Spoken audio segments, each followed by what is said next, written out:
Welcome back to Riley's Rundowns. This is part 2 of the Industrial Revolution in AP US history. So in this video, we will be focusing on cities. So the growth of cities really sparked after the Industrial Revolution. So in 1880, less than 1 million people were in every US city. In 1890, New York and Chicago had over 1 million people, and in 1900, New York had 3.5 million people living in the city. So, what allowed for this growth? So, we have the steel use, which led to skyscrapers, which meant that rather than just growing out, they could grow up. And obviously, you have more floors, which meant that more people could live in that area. We also have the increase in transit, so we have trolleys and subways, which allowed for people to kind of expand the urban area so that they could travel in and out and stuff like that to get to their home and then get back to work and stuff like that. So the appeal of cities include engineering feats, so we have lights, buildings, bridges, other things. There were also personal freedoms associated with cities. And then there was also an increase in consumerism. There were also department stores such as Macy's and Marshall's Field. This had department stores, which were stores that had everything in one store, and it attracted the urban middle class. Problems with cities include consumerism, which caused a lot of waste, and waste disposal was a huge issue that came with this new urban life. Sanitary facilities could not really help because there was such a high growth in population. So water, garbage, unwashed bodies, droppings everywhere. It was a big issue. Criminals also increased in cities.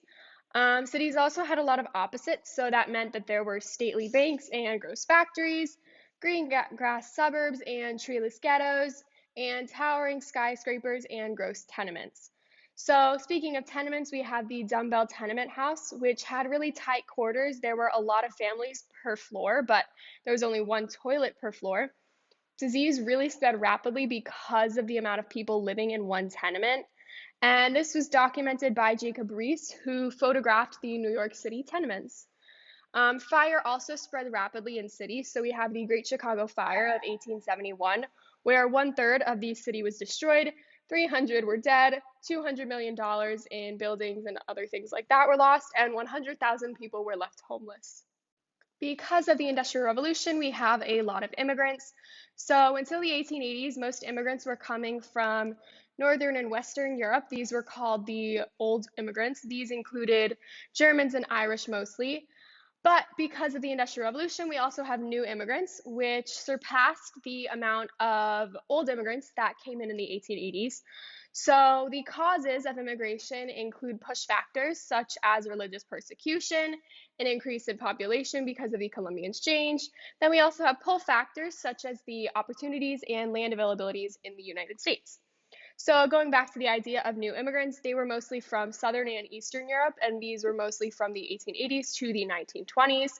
These included the Italians, the Poles, the Russians, the Greeks, etc. They mainly moved into cities and created ethnic neighborhoods. There was a lot of nativism along with these new immigrants because the immigrants had different languages. They were hard to unionize. Some of them had a lot of radical tendencies such as anarchism and communism. They worked for low wages because they worked mostly in unskilled jobs, and a lot of them were also Catholic. So we have the American Protective Association in 1887, which was anti-Catholic and wanted to stop immigration. They were really similar to the Know Nothing Party, which was created in 1840 and lasted until the 1850s. Along with these immigrants, we have assimilation, so this was also known as Americanization. Immigrants and first-generation immigrants tried to keep their old country traditions, and this led to around 25% of those immigrants actually returning back home. Second-generation immigrants actually were more likely to assimilate because they wanted to become American.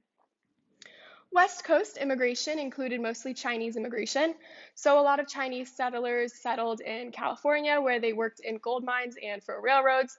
They lived and worked in the cities. However, there were a lot of anti-Chinese sentiments, including the anti-coolie clubs, which wanted to ban Chinese employment, the Working Men's Party, which was a party that was based on the hostilities towards the Chinese, and then finally, we actually have the Chinese Exclusion Act of 1882, which banned Chinese immigration and made it harder for those Chinese people that were actually in America to become citizens. We also have reforms for women. So we have the settlement house movement, and settlement houses were started by Jane Addams and the Hull House in 1889, which would help poor women, immigrants, children adjust to American life and offer them baths, cheap food, childcare, and job training and healthcare to help those poor citizens in the slums. We have women's clubs, which would organize to have women meet. They planted trees, supported schools, helped pass state child labor laws and dry laws. We also have the increase in temperance, which was a response to the saloons and immigrants. The Women's Christian Temperance Union was created. Increase in efforts for women's suffrage also came about. Militant suffragists formed the National Women's Suffrage Association, which was founded by Elizabeth Cady Stanton and Susan B. Anthony. There were also reforms in education, so public education really increased. This started with public elementary schools in the 1870s, and high schools were more prominent at the end of the century. We had cities which had better schools, and the South slowly adopted the public education. For higher education, we have teacher training schools, which were called normal schools. The Morrill Land Act of 1862 really spurred university developments. Women and African Americans were actually allowed to attend to these universities, and that increased. So 1/3 of graduates were women, and the Midwestern schools were actually largely co-ed. We also have African American reform. So we have Booker T. Washington, who was a foremost champion of Black education. He headed the Black normal and industrial schools in Tuskegee, Alabama, which includes the Tuskegee Institute, which would eventually turn into the Tuskegee University. And he focused on teaching useful trades to gain self-respect and economic security. He thought that economic independence would be a ticket for Black political and civil rights. Booker T. Washington was involved in the Atlantic Compromise, which said that segregation would be allowed as long as there were economic and educational resources for African Americans. We also have Ida B. Wells, who inspired Black women to mount a nationwide anti-lynching crusade. Wells also helped launch the Black Women's Club movement, and this culminated into the National Association of Colored Women in 1896.